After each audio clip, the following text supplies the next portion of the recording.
In today's video, I'm going to teach you how to use the MACD indicator in MetaTrader 5. We'll start by adding the indicator to your chart. With your chart open in MetaTrader 5, go to the top menu and click Insert, move to Indicators, then Oscillators, and choose MACD. A settings window will appear. Leave the default values exactly as they are. Fast. EMA set to 12, slow EMA set to 26, and signal SMA set to 9. These are the classic MACD parameters that most traders use, and they're a solid baseline for learning and comparison. Click OK to apply. You'll see the MACD displayed in a separate pane below your price chart. Let's quickly get familiar with what you're looking at. The MACD is made up of a MACD line, a signal line, and a histogram that oscillates around a zero line. Think of the zero line as your center of gravity.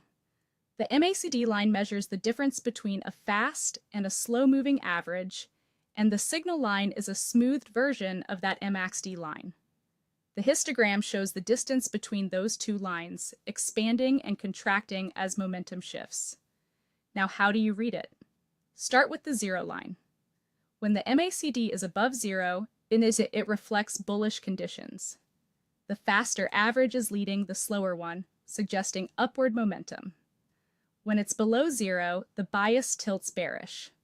This doesn't guarantee immediate price moves, but it frames the overall backdrop so you understand whether buyers or sellers have the upper hand.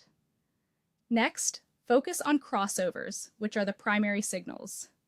When the MACD line crosses above the signal line, that's a buy signal. When it crosses below, that's a sell signal.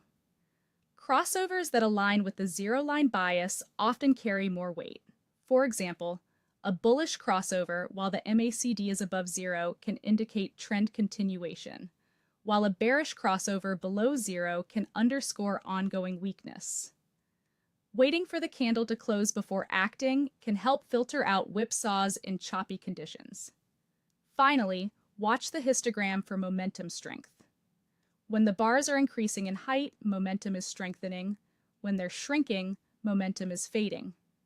You'll often notice the histogram begin to contract before a crossover occurs, which can alert you to a potential shift.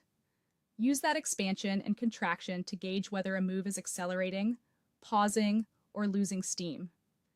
As you apply into MACD, keep your approach consistent. Stay mindful of the broader trend, be cautious during sideways markets where false signals are common, and consider practicing on a demo account to build confidence.